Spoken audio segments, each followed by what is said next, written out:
அண்மை செய்தி. டிட்வா புயல் காரணமாக சென்னை மற்றும் புறநகர் பகுதிகளில் தொடர்ந்து பெய்து வரும் கனமழை காரணமாக தற்பொழுது ஜிஎஸ்டி சாலையில் கடுமையான போக்குவரத்து பாதிப்பு ஏற்பட்டிருக்கிறது. வாகனங்கள் வரிசையாக அணிவகுத்து செல்லக்கூடிய ஊர்ந்து செல்லக்கூடிய அந்த காட்சிகளை நாம் அண்மை செய்தியாக பார்த்துக் கொண்டிருக்கிறோம். இதுகுறித்த கூடுதல் விவரங்களை செய்தியாளர் டேனியல் வழங்க நாம் கேட்கலாம். வணக்கம் டேனியல், போக்குவரத்து எந்த அளவுக்கு பாதிக்கப்பட்டிருக்கு விவரங்கள்? அருணேஷ், சென்னை புறநகர் பகுதியில் தொடர்ந்து காற்றுடன் பெய்து வரும் மிதமான மழையால் பெருங்குளத்தூர் ஜிஎஸ்டி சாலையில் தற்போது கடுமையான போக்குவரத்து பாதிப்பானது ஏற்பட்டுள்ளது.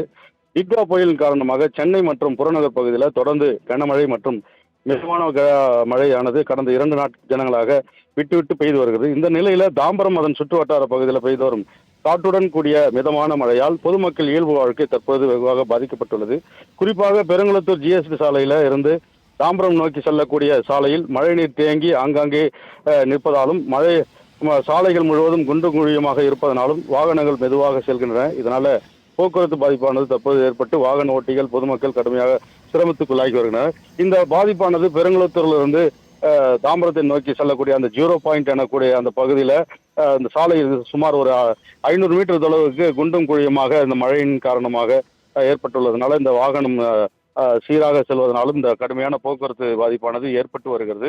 இதனை அந்த போக்குவரத்து நெடுஞ்சாலைத்துறை அதிகாரிகள் உடனடியாக சாலையை செப்பனிட்டு போக்குவரத்து பாதிப்பிலிருந்து வாகன ஓட்டிகள் பொதுமக்கள் சிரமத்திலிருந்து பாதுகாக்க வேண்டும் என பொதுமக்கள் வாகன ஓட்டிகள் கோரிக்கை வைத்துள்ளனர். அருணேஷ், உங்களுடைய கள நிலவரங்களுக்கு நன்றி டேனியல்.